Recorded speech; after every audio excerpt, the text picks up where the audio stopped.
आता है जिसमें वो लोग सबको अपना कुटुंब समझते हैं, सारे दुनिया को, वसुदेव कुटुंबम, सारे दुनिया को अपना कुटुंब समझते हैं और सारी दुनिया को कृष्ण भक्ति की चाह है और उसको देना है।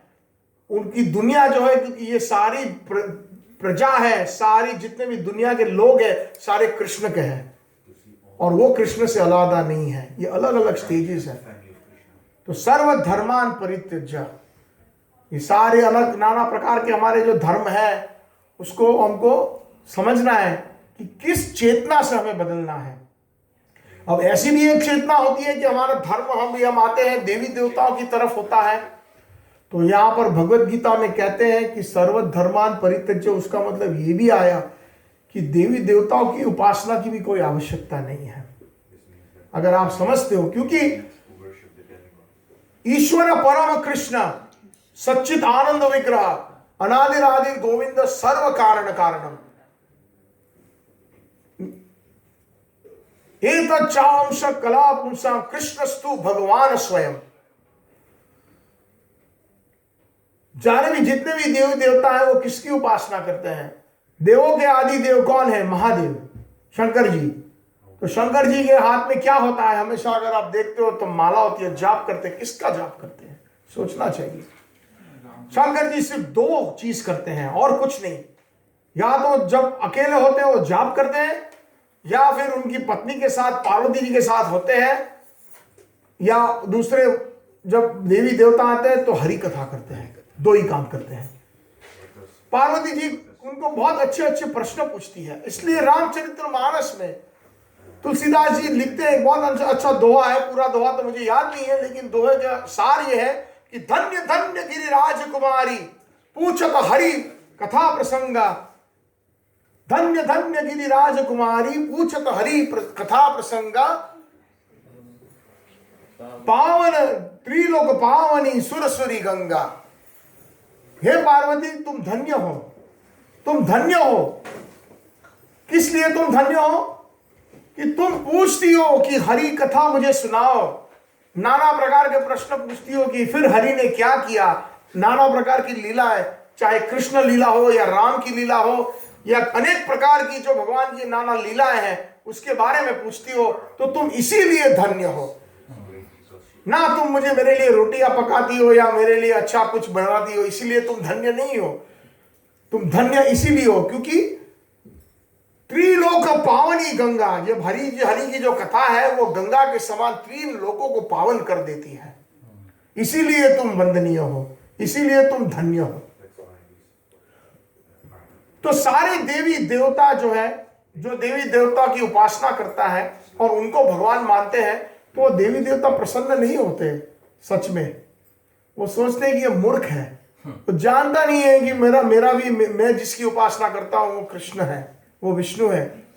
जब भी आप उनको कुछ आप ऑफरिंग करते हो, उनको कुछ भोग दे, तो वो आप सोचते हैं कि ऐसे ही खा लेंगे, और पहले कृष्ण को भोग चढ़ाते हैं फिर वो लेते हैं,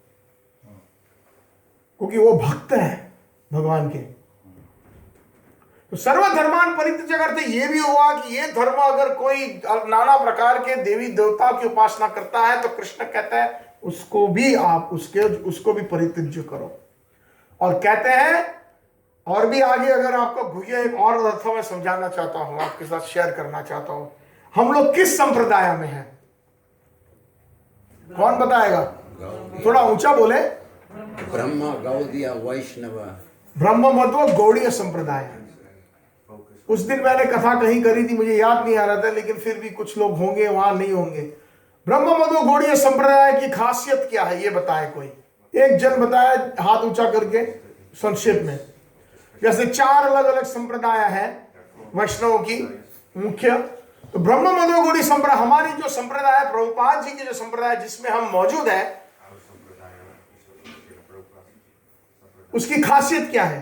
कौन बताएगा? प्रभु जी। खासियत मतलब क्या? खासियत मतलब व्हाट इज द स्पेशलिटी? संकीर्तन। ठीक है, संकीर्तन तो और दूसरी वैष्णव संप्रदाय भी करते हैं, दूसरी संप्रदाय भी करती है। हाँ प्रभु, ये संप्रदाय में चैतन्य महाप्रभु आया। हाँ, लेकिन महाप्रभु इस संप्रदाय में आए, उसकी विशेष खासियत क्या है? Yes Prabhu, They focus on Krishna. focus on Krishna. It's true, focus on Krishna, but there is a further specialty. Oh, I'm asking about that specialty. So okay, I will try to give a simple example. So I will give hints. जैसे कि मैं आपको उदाहरण देता हूं कि कृष्ण के साथ कितने तरह के संबंध बांध सकते हैं? 5. What are those rases? शांत रस, Shanta, Sakhiyam, दास्य, Dasyam, सख्य, Atma, Madhuriyam, माधुर्य लास्ट है. चौथा है वात्सल्य और 5वां माधुर्य. सो कई लोग हैं जो भगवान को योगी की तरह भगवान के दर्शन करते हैं सबके हृदय के अंदर, और अपने हृदय के अंदर जो 4 चतुर्भुज है भगवान का, शंख चक्र गदा पद्म, नारायण जी के दर्शन होता है परमात्मा के, और उसी में संतुष्टि होती है, तो उसको बोलते हैं शांत रस. दूसरा रस है कि वो भगवान से ऐसा संबंध बांधना चाहते हैं कि वो भगवान के हम दास हैं. भगवान मेरा मालिक है, मैं उनका दास हूं, दासत्व. और उसके सबसे वरिष्ठ कौन है?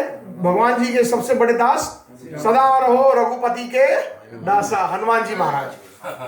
हाँ, तीसरा जो रस है वो सख्य रस है. भगवान के साथ अगर संबंध बांधना चाहता है तो हम उनके मित्र भी बन सकते हैं. जैसे भगवान के अर्जुन हैं, सारे जितने भी पांडव हैं, और व्रज के अंदर सुधर्म, श्रीदाम, सुदामा, मधुमंगल आदि बहुत सारे उनके मित्र थे. और चौथा रस है भगवान की वात्सल्य रस, जो हम भगवान को अपना बच्चा मान सकते हैं, बेटा मान सकते हैं. जैसे व्रज की बड़ी गोपियां है, यशोदा माई है, रोहिणी माता है आदि, तो ये सारी व्रज की गोपियां जो है भगवान को अपना बच्चा समझ रही थी. जो बड़ी गोपियां हैं, सीनियर, या नंद बाबा है, नंद बाबा के भाई है, उपनंद है आदि, तो ये सब भगवान के उनका जो संबंध था वो वात्सल्य रस. और 5वां जो रस है वो माधुर्य रस है. जैसे एक प्रेमी और प्रेमिका का, जो young cowherd girls of Vraj वधु, जो व्रज की जो बालिकाएं, नवयुवक बालिका, जो भाव. तो हमारा जो रस है, जैसे जो वात्सल्य रस है वो जो है निम्बार्क संप्रदाय में जो वल्लभाचार्य है उसमें ज्यादा उनका वो भाव होता है, खास करके जिनकी गोपाल जी की, लड्डू गोपाल जी की सेवा है, श्रीनाथ जी की सेवा है, तो वात्सल्य रस है. लेकिन हमारा जो रस है ब्रह्मवद गौड़ीय संप्रदाय में, महाप्रभु, somebody said Mahaprabhu, what is महाप्रभु's रस? महाप्रभु का रस है माधुर्य रस, गोपी का भाव. और महाप्रभु का रस है वो महाभाव है, राधा रानी का भाव है, सबसे वरिष्ठ गोपी. तो माधुर्य रस है. This is what our school और our colleges within Vaishnavism. तो इस माधुर्य रस के अंदर अगर आपने प्रवेश कर लिया या प्रवेश करना चाहते हो तो आप इस शब्द का प्रयोग यहां पर समझिएगा, कोशिश कीजिएगा. सर्वधर्मान परित्यज्य करते हो कि उसमें, उस धर्म के अंदर यद्यपि कोई नारायण की भी सेवा करता है, कोई विष्णु की भी सेवा करता है, या भगवान के कई अवतार है अनेक,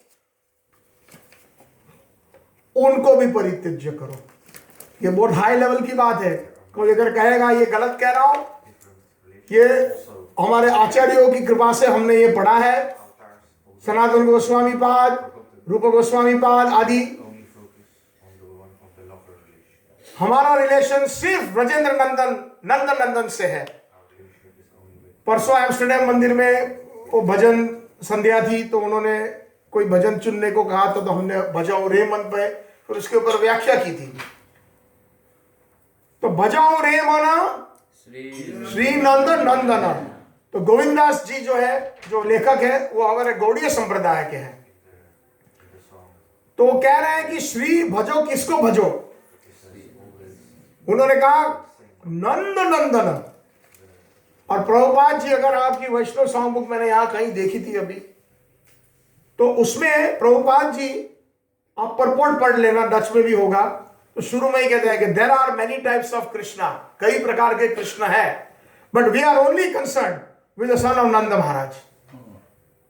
हमें उन्हीं से मतलब है जो नंद बाबा के बेटे हैं, जो यशोदा माई के बेटे हैं, उन्हीं से हमारा संबंध है। ना हमें नारायण से, ना विष्णु से, ना कुछ ना लेना देना है।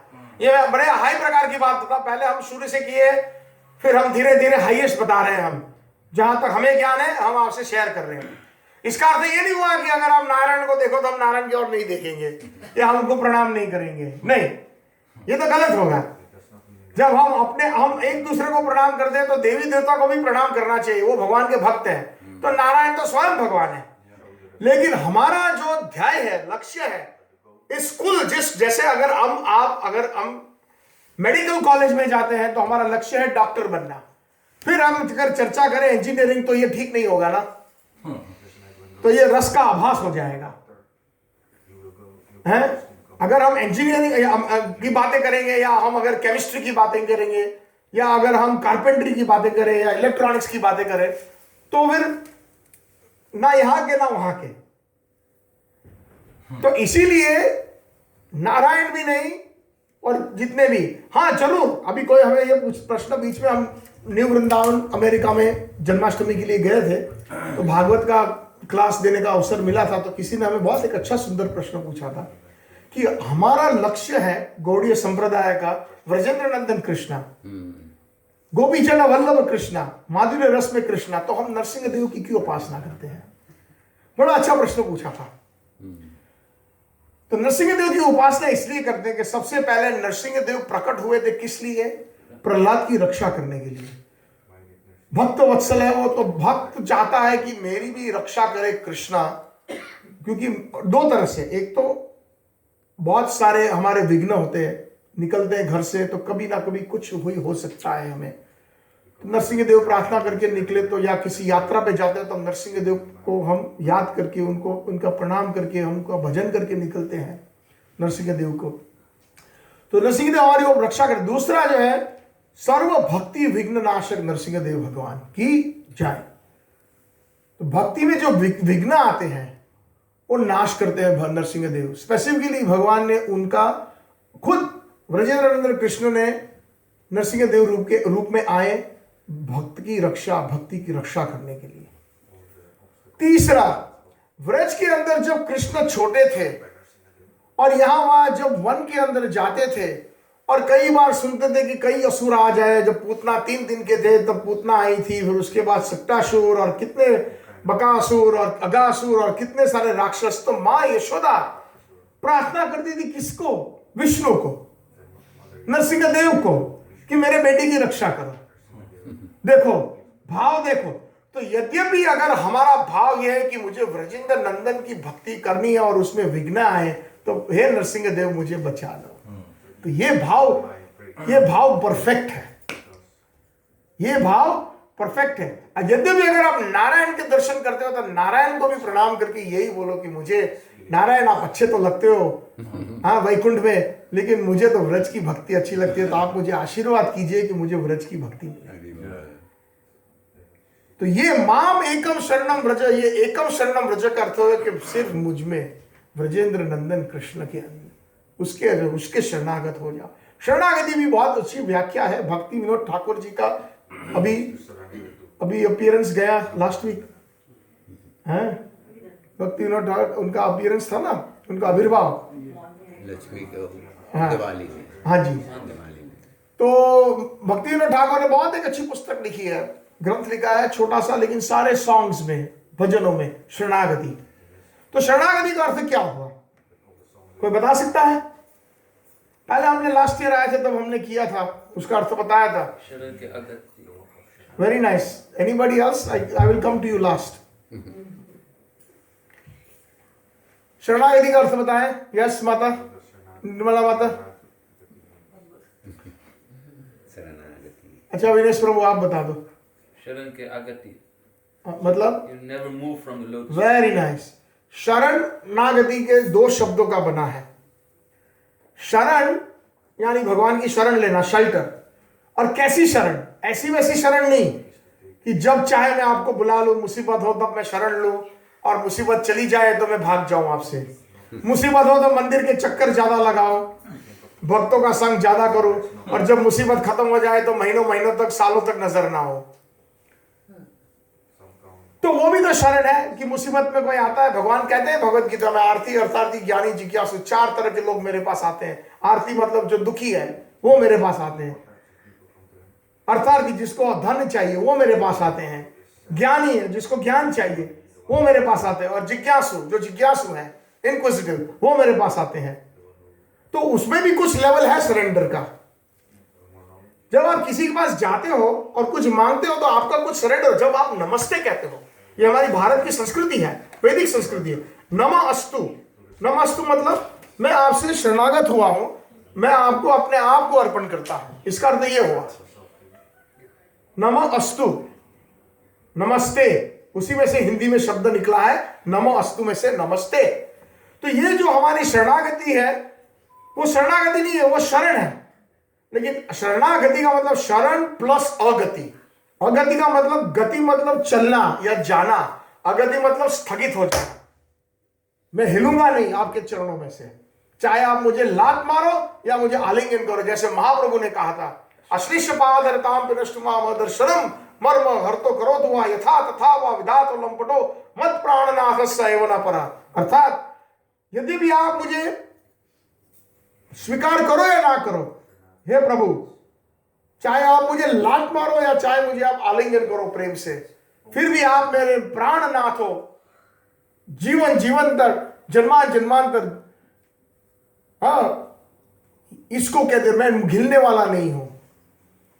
जैसे कि कोई, अगर आपने कभी कहीं पिक्चर में या कहीं फिल्म में या कहीं कहीं देखा होगा कि कई ऐसी अवस्था आती है कि वो उसको ठुकरा रहा है, फिर भी वो पकड़ रहा है, उसको पकड़ गया, नहीं नहीं नहीं नहीं नहीं नहीं नहीं नहीं नहीं नहीं। जिसे नित्यानंद प्रभु देखो कितना उनकी करुणा है, वो उनको ठुकरा रहे हैं जगाए मदे, लेकिन पकड़ रहे हैं उनको, नहीं नहीं एक बार हरि का नाम ले लो, एक बार हरि का नाम ले लो। हाँ, तो शरणागति ऐसी होनी चाहिए कि चाहे हमारे जीवन में दुख आए, कष्ट आए, भगवान हमें स्वीकारे, भगवान हमारी तरफ देखे नहीं, फिर भी हम भगवान को कभी नहीं भूलेंगे, और फिर भी हम भगवान को, हम उनके, वो हमारे प्राणनाथ है। उसका मतलब हुआ शरणागति और गति। तो शरणागति के अंदर हमारे भक्तिविनोद ठाकुर जी ने ये सुंदर 6 अंग है, और 6 अंग में अलग अलग प्रकार के उन्होंने भजन किए हैं। उसको स्टडी करो, बहुत सुंदर है। हमें भगवान से कैसी प्रार्थना करनी चाहिए, ये शरणागति से पता चलता है कि कैसे शरणागत हम हो पाते हैं। तो सर्वधर्मान परित्यज्य माम एकम शरणम व्रज, ये एकम का बहुत अच्छा यहाँ पर महत्वपूर्ण है। एकम मतलब ये हमारे गौड़ीय वैष्णव के लिए, ये एकम मतलब ये व्रजेंद्र नंदन कृष्णा। हमें यहाँ वहां भटकने की कोई जरूरत नहीं है, और सबको वैष्णव मानते हैं हम। तो वैष्णव तो होता है, महाभागवत होता है कि हरे को सम्मानित, अमाने ना माने देना, कीर्तन या सदा हरि। तो यही तो, ये तो कभी प्रश्न मन में आता ही नहीं है कि हम देवी देवताओं का अपमान करें या हम किसी व्यक्ति का अपमान करें, अपराध करें। लेकिन बड़ा क्लियरली भक्तिविनोद ठाकुर जी एक भजन है, अगर किसी ने सुना है वरना बाद में देखना, केशव तुआ जगत विचित्र। हमारे गुरु महाराज जी बहुत अच्छा गाते हैं, केशव तुआ जगत विचित्र करम विपाके भववन भ्रामी पेखरु बाहु रंग चित्र केशव तुआ जगत विचित्र। तो उसमें लास्ट में भक्तिविनोद ठाकुर जी कहते हैं कि ये सबको मैं दंडवत करता हूं। कोई भुक्ति देता है, कोई मुक्ति देता है, कोई उसकी याचना करता है, कोई उसकी याचना करता है, कोई कहता है कि आप योग कर दो, पतंजलि सूत्र है, कोई योग धारणा करो, कोई कहता है कि बुद्ध धावे आवे, बुद्धिज्म लोग दौड़ दौड़ के आते हैं जब मैं मुसीबत में होता हूं। ये हमारे लिए कह रहे हैं कि जब हमारे जीवन में मुसीबत आती है तो हम उसके पास भागते हैं, वो बाबा के पास जाओ, उसके पास जाओ, योग करो, प्राणायाम करो, ये करो, वो करो, नाना प्रकार के फान। भक्तिविनोद ठाकुर कहते हैं ये फान दे, फान मतलब फांसी, फांसी का फंदा। हाँ, तो वो कहते हैं कि दंडवत दूरत, मैं सबको दूर से, क्योंकि वैष्णव है, सबको रिस्पेक्ट करते हैं, सबके अंदर परमात्मा है। दंडवत दूरत भैलो, मैं सबको दूर से दंडवत करता हूं, लेकिन भक्त चरण कोरी सार, मैं उन वैष्णवों का सार है मेरे जीवन के लिए, भक्तों का चरण जो ब्रजेंद्र नंदन कृष्णा की आराधना करते हैं, मैं उनका, वही उनके चरणों का वो सार है मेरे लिए, भक्त चरण कोरी सार। इसीलिए माम एकम शरणम व्रज, माम एकम शरणम व्रज। व्रज का अर्थ क्या हुआ?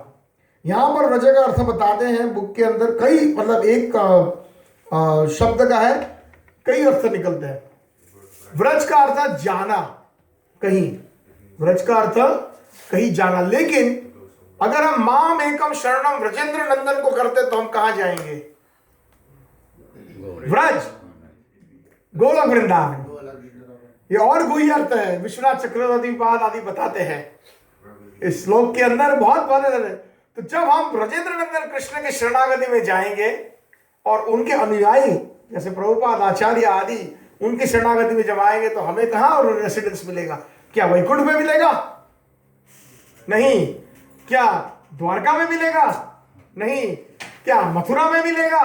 नहीं। कहां मिलेगा? गोलोक वृंदावन में, ब्रज के अंदर, है कि नहीं? देखो ये एक लाइन के अंदर कितना कितना मतलब जो गौड़ीय भाव है वो हम अभी बताने का आपसे प्रयत्न कर रहे हैं कि माम एकम शरणम व्रज। तो ये व्रज आपको जब कृष्ण की, ब्रजेंद्र नंदन कृष्ण की शरणागति में आएंगे तो आपको व्रजवास मिलेगा। और व्रजवास का मतलब हम हमारे आचार्यों जो वहां पर है नित्य, इसलिए जब हम दंडवत करते हैं तो क्या बोलते हैं हम? जय ओम बोलिए। कौन बोले? जय ध्वनि बोलिए। कोई एक आचार्य की जय ध्वनि बोल के वो दिखाइए प्लीज। नहीं, पूरा नहीं बोल रहे आप। नित्य लीला प्रविष्टो विष्णुपाद परमहंस परिव्राजकाचार्य अष्टोत्तर श्री श्रीमद डिवाइन ग्रेस भक्ति वेदांत स्वामी श्री प्रभुपाद जी की। पहले हम बोलते हैं नित्य लीला। तो नित्य लीला कहां होती है उनकी? गोलोक के अंदर। नित्य लीला प्रविष्ट, नित्य लीला प्रविष्ट। प्रभुपाद जी कहां गए? जब उन्होंने शरीर छोड़ा यहां से तो भगवान राधा कृष्ण की नित्य लीला गोलोक के अंदर प्रविष्ट हो गए। उसी को बोलते हैं व्रज। उसका अर्थ हुआ व्रज। और एक भाव है दामोदर अष्टकम के अंदर, पहले मैंने ये तो लास्ट ईयर भी सेमिनार किया था, लेकिन एक श्लोक याद आ रहा है। जब भगवान दामोदर अष्टकम में एक भाव है, सनातन गोस्वामी पाद समझाते हैं कि जैसे एक भक्त और भगवान के बीच में एक वार्तालाप हो रहा है, सूक्ष्म, subtle conversation between the devotee and Krishna. तो सत्यव्रत मुनि कहते हैं, जो चौथा श्लोक है, वरम देव मोक्षम ना मोक्षम अवधिम वा न चौ अन्य वृणे अहम वर ईशाद अपिहा इदम ते वपुरनाथम गोपाल बालम सदा में मनसी अविराष्टम किम अन्य। शुरू के पहले 3 श्लोक में अंदर भगवान की बड़ी अच्छी स्तुति करते हैं, उनकी बड़ी प्रशंसा करते हैं। नमामि ईश्वरम सच्चिदानंद रूप, अरे वाह प्रभु तुम्हारा क्या रूप है गोकुल में, अरे ऐसे लग रहे हो, तुम्हारा तो रूप है ही है, लेकिन तुम्हारे जो कुंडल है वो भी कैसे गोल गोल घूम रहे हैं आपके गांवों के ऊपर। तो भगवान की प्रशंसा कर रहे हैं, भगवान के आभूषण की प्रशंसा करते हैं, फिर माँ यशोदा की प्रशंसा करते हैं, फिर उसके गोकुल की प्रशंसा करते हैं। तो कृष्ण फिर कहते हैं, क्योंकि ये वार्तालाप है कि भाई क्या चाहिए तुमको मेरे से, जैसे कि कोई अगर आपकी बहुत प्रशंसा करता है तो भाई क्या बताओ मैं आपके लिए क्या कर सकता हूं, डू यू वांट समथिंग? तो कहते हैं नहीं, वो कुछ बोलते नहीं है। तो बोलते ठीक है मैं तुम्हें मुक्ति दे देता हूं। करोड़ों जन्मों तक बैठे हैं योगी लोग मुक्ति के लिए। तो सत्यव्रत मुनि हाथ जोड़ देता है और उनको ऐसे नाम से बुलाता है, एक फॉर्मल नेम। फॉर्मल नेम समझते हो ना? है फॉर्मल। पहले तो उनको ऐसे सुंदर सुंदर नाम से बुलाते हैं और अभी फॉर्मल। एक तो भगवान के 2 तरह के नाम की श्रेणियां होती है। एक श्रेणी है उसको बोलते हैं कि लीला अनुसार भगवान के मधुर नाम, और दूसरा जो है श्रेणी है उसको बोलते हैं गौणीय नाम। गौणीय नाम के एग्जाम्पल्स क्या है, उसके उदाहरण क्या है? जैसे कि हम जब प्रयोग करते हैं शब्द भगवान, जैसे ईश्वर, परमात्मा, मालिक, प्रभु, ये सारे गौणीय नाम हैं। लेकिन भगवान को ये नाम ठीक है, इतने पसंद नहीं है जितने अगर हम उनको कहें कि हे ब्रजेंद्र नंदन, हे नंद नंदन, हे यशोदा नंदन, हे गोपी जन वल्लभ, हे ब्रज जन रंजन, हे कन्हैया।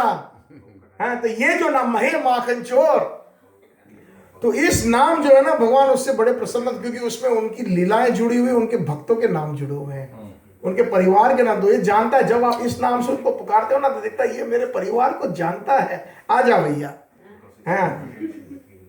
तो ये भाव होता है। तो गौणीय नाम भी शुरू में उनको इन सुंदर नामों से बुलाते हैं, तो उनमें उसके बाद गौणीय नाम कहते हैं वरम देव। वरम देव मतलब भगवान का एक नाम है जो वर देने वाले। तो उनको कृष्ण से भी नहीं, नाम से भी नहीं, वरम देव 2 बार। वरम देव मोक्षम न मोक्षम अवधिम न च अन्य वृणे अहम वर ईशा। भगवान का और एक नाम है वर ईशा, वर देने वाले मास्टर। ईश मतलब ईश्वर, वर देने वाले ईश्वर। तो उनको फॉर्मल नेम से। तो मैं अच्छा ठीक है, मुक्ति नहीं देता हूं तुझे वैकुंठ वास देता हूं। वरम देव मोक्षम न मोक्षम अवधिम वा। अवधिम मतलब वैकुंठ। तो तुझे मुक्ति नहीं चाहिए, ठीक है, मैं समझ गया कि तू हाई लेवल का भक्त है, तो तुझे मैं वैकुंठ दे देता हूं, वैकुंठ ले ले। हाथ जोड़ के कहते नहीं, वो भी नहीं चाहिए। तो क्या चाहिए भैया? तो बोला इदम देव वपुरनाथम गोपाल बालम। आपका जो गोपाल बाल का जो स्वरूप है, वो भी गोकुल के अंदर, गोलोक वृंदावन के अंदर, वो जो मैं सदा में मनसी अविराष्टम की मन्य, और कुछ नहीं चाहिए। ये भाव है मधुर्य रस का, मधुर रस का, माधुर्य नहीं मधुर रस का। लेकिन उसके आगे उसको माधुर्य रस का भी जो परिष्काष्ठा आती है, ऑफकोर्स टॉपिक दामोदर अष्टकम नहीं है, लेकिन कहने का मतलब यह है कि व्रजेंद्र नंदन, कहने का मतलब यह है कि व्रज वो भी मांगता है कि गोकुल की जो लीला है आपकी, वही मेरे मन में सदा वो भाव बना रहे, और उसी का मैं स्मरण करो और उसी की लीलाओं में देखो। तो माम एकम शरणम, उसको शरण होने से व्रज। अहम तम सर्व पापे भो मोक्षयामि मा शुच। और आप वो बिल्कुल चिंता मत करना कि पाप लग जाएगा, मैंने सब कुछ छोड़ दिया और मैंने आपकी भक्ति करी और मैंने तो ठीक से अपनी नौकरी भी नहीं करी, मैंने कभी कभी ठीक से अपने परिवार का ध्यान नहीं दिया, मैंने कई चीजें जो है वो। तो भगवान कहते हैं उसकी चिंता मत करो, क्योंकि ऐसे देखा जाए तो अगर आप नहीं करते हो भक्ति और अगर आप और कुछ, तो वो पाप लगता है। अगर हम, क्योंकि हमारी जो टेम्पररी ड्यूटीज है, अगर वो भी हम नहीं करते तो उसमें भी पाप लग जाता है। किसी हम देवी देवता की शायद उपासना न कर पाए, कभी ना कभी हमारे से गलती हो जाती है, किसी जीव का भी अपराध हो जाता है, तो ये पाप हो जाता है। हम एक क्षण पाप कर रहे हैं, हर एक क्षण। हम सांस भी ले रहे तो पाप कर रहे हैं। कैसे कि हमारे अंदर जितने भी कितने कीड़े हैं, हम उसको मार रहे हैं। हर एक सेकंड में करोड़ों कीटाणु हमारे जीव शरीर के अंदर है, उसकी मृत्यु हो रही है। तो हम पाप के भागीदारी है। आते जाते हम किसी चींटी को कुचल दिया, जाने अनजाने में हम कितने पाप करते हैं। नॉन स्टॉप साइकिल है। हमारे अंदर भी बहुत सारे जीव हैं, जो कीड़े हैं अंदर, उसके अंदर क्या सोल नहीं है क्या? उसमें भी जीव है। अगर आप देखो कितने कीटाणु हैं, तो रोज कितने मरते हैं हमारी वजह से। तो पाप तो नॉन स्टॉप हमारा घड़ा भरते ही जा रहा है। ऐसा नहीं है कि हमने भक्ति कर ली, लेकिन भगवान कहते जो मेरी शरण में आता है, भक्ति आता है, तो आप उसकी चिंता मत करो।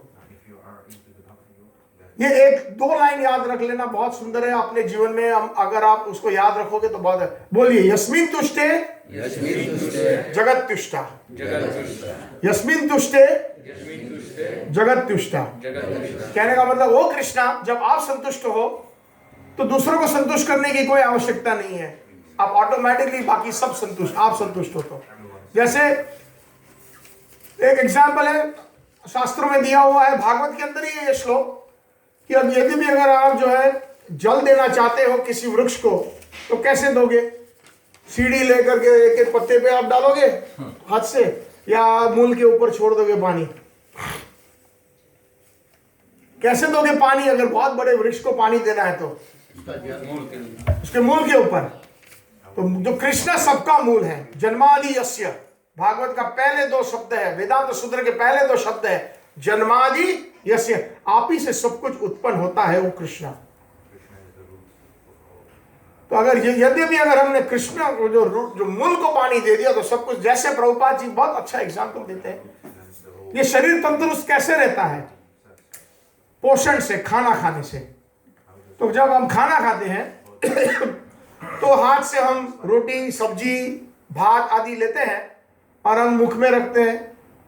तो एक दिन वो हाथ बोलता है मेहनत तो मैं करता हूं बनाने का, उठाता भी मैं हूं, मुंह में रखता हूं, मुंह कहते हैं नहीं मेहनत तो मैं कर रहा हूं, मैं चबा रहा हूं, हैं? पैर भी बोलता है नहीं मार्केट तो मैं गया था सब सब्जी लेने, ये वो, मेहनत तो मैंने करी। लेकिन जब खाना पेट के अंदर जाता है तो सारी इंद्रियों को पोषण मिलता है। आप क्या ये उंगली को रोटी खिलाते हो, इसको रसगुल्ला खिलाते हो, इसको लड्डू खिलाते हो? नहीं ना। तो पोषण मुंह में रख दिया, पेट के अंदर गया तो सारे जो है अंदर भगवान ने सिस्टम बनाया है कि अपने आप जहां जहां जो पोषण जाना है, जहां जहां शक्ति जानी है वो जाली जाती है। तो सिमिलरली उसी प्रकार भगवान की और कृष्ण की अगर भक्ति करते हैं तो आपको कोई और कुछ करने की आवश्यकता नहीं है। उसका मतलब ये नहीं कि इसको रिस्पेक्ट मत करो। कई लोग, ये बहुत मिसअंडरस्टैंडिंग होती है हमारी संस्था के अंदर की। हमने देखा है हमारे अनुभव के अंदर कि कोई नया भक्त बनता है, घर आता है तो माता पिता को बोलता है ये क्या शिव जी गणेश जी रखा है, निकालो निकालो ऑल्टर से। और एक ने तो बेचारे ने, उसकी मां ने कंप्लेन की थी हमें कि उसका तो उसमें डाल दिया कूड़े में। बोला सबसे बड़ा पापी है वो, नंबर 1 इडियट है। हम आप जैसे जो हमारी अपनी खुद की इंद्रियां हम कंट्रोल नहीं कर सकते, हम अपने आप को हम एक दूसरे को दंडवत करते हैं और वांछाकल्प कर रहे हैं, तो ये तो कितने बड़े हैं। तो उनका पूरा पूरा जो है रिस्पेक्ट करो। ये भी वैष्णव है। ये तो पागलपन है कि अगर कोई कहे कि उनकी, हाँ अगर आप कोई उपासना भी कर रही है तो कर सकते हो, लेकिन उनका जो है थोड़ा लेवल नीचे रखो, ऊपर कृष्णा को रखो। लेकिन आवश्यकता नहीं है, कहने का मतलब ये है आवश्यकता नहीं है। लेकिन यद्यपि अगर आपको मौका मिले, अगर आपके सामने, ऐसा नहीं कि अभी आपको गणेश जी की मूर्ति देख लिया और वैसे ही चल पड़े, 2 सेकंड खड़े रहो, एक भक्त मिल जाता है आपको तो आप वांछाकल्प फुटपाथ पे करते हो, तो आप गणेश जी की मूर्ति देखते हो तो ऐसे ही चले जाते हो, गलत है। उनको दंडवत करो भाई, आप गणपति हो। गणेश जी ने स्वयं महाभारत की पूरी जो है गीता जो है उन्होंने हमारे से पहले उन्होंने खुद लिखी, व्यासदेव ने डिक्टेशन दिया। गणेश, गण मतलब देवताओं का गण और एश मतलब उनके लीडर है, गणपति। यद पाद पल्लवम युगम विनिधाय कुंभ द्वंदे प्रणाम स गणादि राजा विज्ञान महतुलस्य जगत्रस्य गोविंदमादि पुरुषम तमाहम भजामि।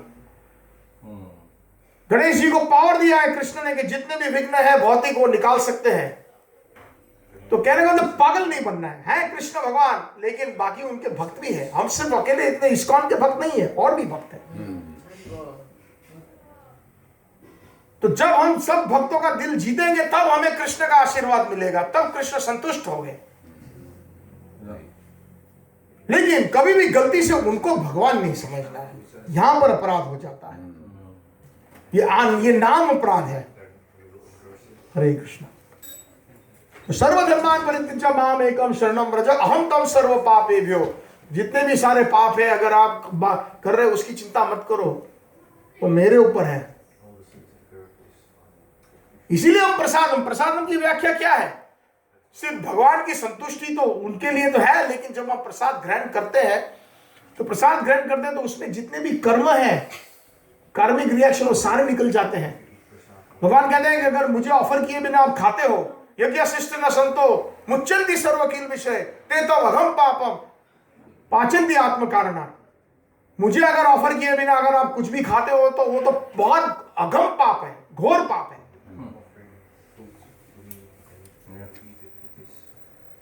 तो भगवान को ऑफर करते हैं जब हम भोग, तो भोग कहां से आता है? भोग आता है मार्केट से। मार्केट में जो आपको बेचने वाला है वो उसमें से कुछ नफा बनाता है। वो कितने गंदे काम करता है आपको क्या मालूम, हमें क्या मालूम। वो खुद मीट भी खाता होगा, हाँ, फिर जो मार्केट में लाता है, लाने वाला ड्राइवर है, उसका जीवन क्या है, क्योंकि जब भी उसका हाथ लगता है तो उसकी एनर्जी लग जाती है। फिर जो खेत में जब वो फसल डालने वाला, वो जो फार्मर होता है, उसकी क्या मति है, उसका जीवन कैसा है जब वो बीज बोता है अंदर। और जो बीज, वो फसल करने वाले, जो काम करने वाले, कई जगह देखा है कि उनका शोषण होता है, एक्सप्लॉइटेशन। अमेरिका के अंदर आप देखो, मैक्सिकन है जो $1 में 1 घंटे में काम करते हैं, वो बेचारे कई लोग इलीगल होते हैं, तो उनके पास नौकरी नहीं होती है, तो करने में रेडी है। वैसे उनका जो गवर्नमेंट का रेट है मेरे ख्याल में $8 या $9 घंटे का है, लेकिन वो उनके पास पेपर नहीं है, तो उनका शोषण होता है। तो जब वो काटते हैं फसल, जैसे आप लोग यहाँ पर एवोकाडो लेते हो, तो एवोकाडो इधर हॉलैंड में थोड़े ही आता है। एवोकाडो आता है यूएसए से, कैलिफोर्निया से आता है, फ्लोरिडा से आता है। जो ऑरेंज है वो भी कितनी सारे प्रोडक्ट्स जो वहां से आते हैं, तो वहां पर जो खेतों में जो काम करते हैं उनको बहुत कम पैसे दिए जाते हैं, तो वो लोग गाली देते हैं काटते काटते कि ये मेरा बॉस है, कितना गंदा है, साला कुत्ता है, ऐसा है, वैसा है, और कभी कभी वो थूकते भी है। तो ये जो है ना, अंदर की उनकी आत्मा जल रही है। तो यही चीज हम लेकर के आते हैं, और हम जब अगर ऑफर नहीं करते हैं, जब ऑफरिंग करते हैं, तो उसमें से सारे अहम तम सर्व पापेभ्यो, उसमें से सारे पाप निकल जाते हैं। भगवान का ऑफर तो ट्रांसेंडेंटल बन जाता है, और उसका जो इफेक्ट है, भक्त ने भगवान को भोग लगाया तो उसका इफेक्ट रिवर्स भी होता है। जिस मार्केट से आपने लिया उसको भी फायदा है, जिसने ड्राइविंग किया मार्केट में डाला उसको भी फायदा है, जिस खेत से आया फसल जिसने काटी उसको भी फायदा है, चाहे वो कितने भी पापी है। तो ये कृष्णा कॉन्शियस प्रोसेस है, it's a win win situation. हर एक को परम विजय थे श्री कृष्ण संकीर्तनम, इसी का अर्थ ये हुआ। कृष्ण कॉन्शियसनेस जो है, कृष्ण भावना अमृत जो है, वो सबको विजयी बनाता है। ये एक आदमी के लिए नहीं है, वैष्णव होता है वो सबको प्रकाशित कर देता है, जाने अनजाने में। तो अहम तम सर्व पापेभ्यो मोक्षयिष्यामि, मास चिंता मत करो। उठाओ अपना बाण, लगाओ उसको गोली, भीष्मदेव को, द्रोणाचार्य को, कृपाचार्य को। तब वो कह देता है कि नष्ट मोह, मेरा मोह निकल गया। अब मैं समझ में आया कि तेरी संतुष्टि कृष्ण तुष्टे जगत तुष्टा। What you want me? You want me to kill Dronacharya? No problem, I am ready. You want me to kill Bhishmadev? I am ready. क्योंकि कृष्ण ने कहा है, कृष्ण की संतुष्टि के लिए है। किसी ने पूछा नारद जी से, परम भक्ति क्या है, सबसे टॉप भक्ति, व्हाट इज टॉप मोस्ट भक्ति? तो नारद जी ने बहुत सुंदर, नारद, मेरे ख्याल में नारद भक्ति सूत्र में है ये, कहते हैं कि अन्य अभिलाषिता शून्य, और उसमें ये रूप गोस्वामी भी कोट करते हैं, अन्य अभिलाषिता शून्य। बोलिए, अन्य अभिलाषिता शून्यम ज्ञान कर्म अनावृतम अनुकूलेना कृष्ण अनुशीलनम तद भक्ति उत्तम। अन्य अभिलाषिता शून्य, हमारे में और भी कोई आकांक्षाएं नहीं होनी चाहिए, मटीरियल, भौतिक, जीरो। ज्ञान की भी नहीं और कर्म की भी नहीं। कोई लोग कहते हैं ना कि कर्म, work is worship, work is worship. वो तो कितना हार्ड वर्क करता है, 12-15 घंटे काम करता है। वर्क इज वर्शिप, कई जगह हमने देखा है, लिखा है कर्म।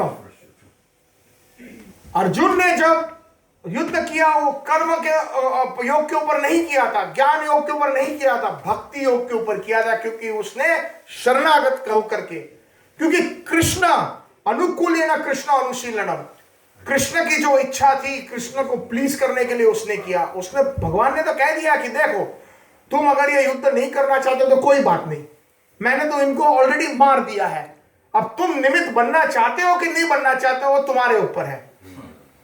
यथा इच्छसी तथा करो, जैसे आपकी इच्छा आप करो।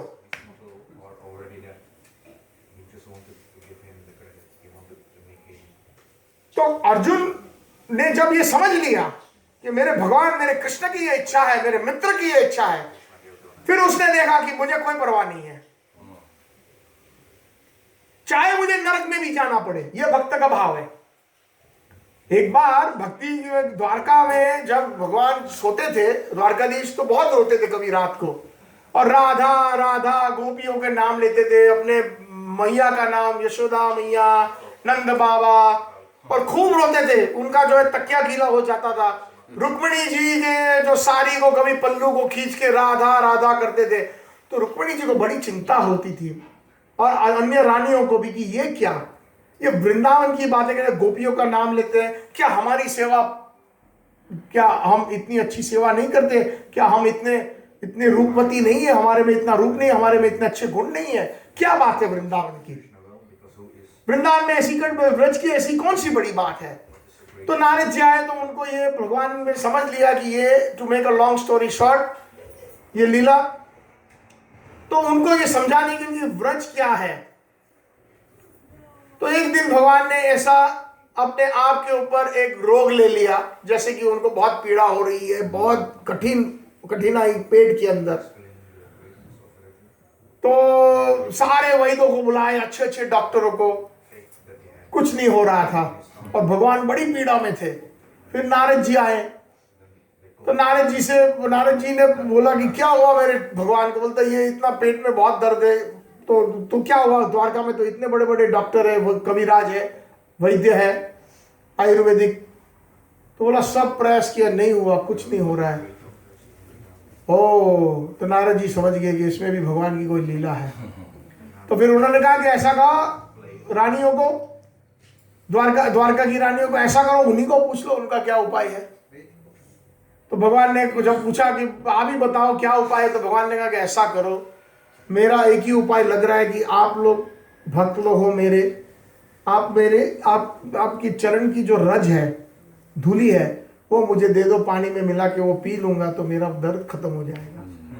तो नारद जी आए, बोलेंगे उसमें कौन सी बात है, रुक्मिणी जी आइए, सत्यभामा जी आइए, आगे आइए, दे दीजिए।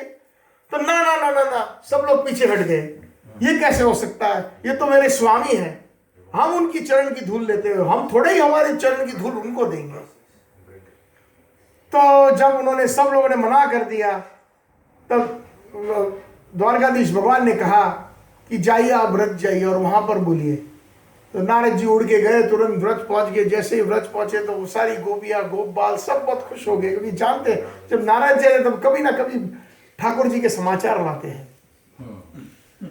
तो जब उन्होंने पूछा कि मेरे ठाकुर जी कैसे हैं, कृष्ण कैसे हैं, तो बोलते हैं नहीं ठीक नहीं, उनके पेट में बहुत दर्द है, बहुत दर्द है।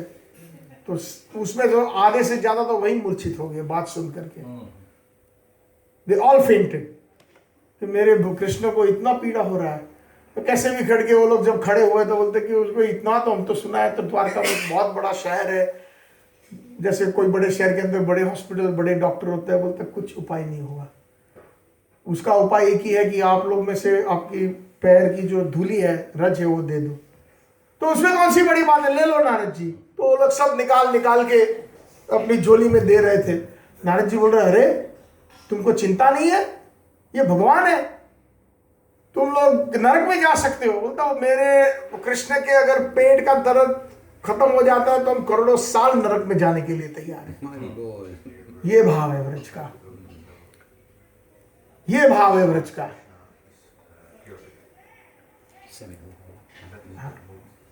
तो हम तम सर्व पापेभ्यो मोक्षयिष्यामि मा शुचः, चिंता मत करो।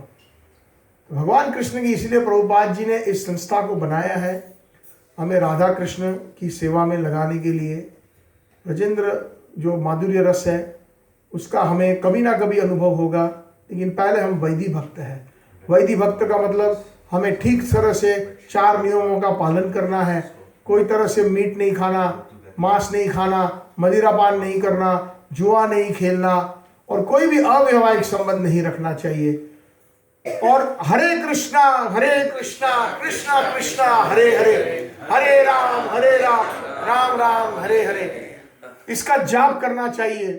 और मंदिर आना चाहिए, खास करके जितना समय हो सके उतना मंदिर आइए। अब हमने सुना है यहाँ पर कि एक श्री कृष्ण धाम का एक नया स्थल मिला है और इस नए स्थल को अभी जल्दी से खत्म करना है। उसका कुछ कार्य शुरू हुआ है, लेकिन उसके लिए लक्ष्मी की आवश्यकता है।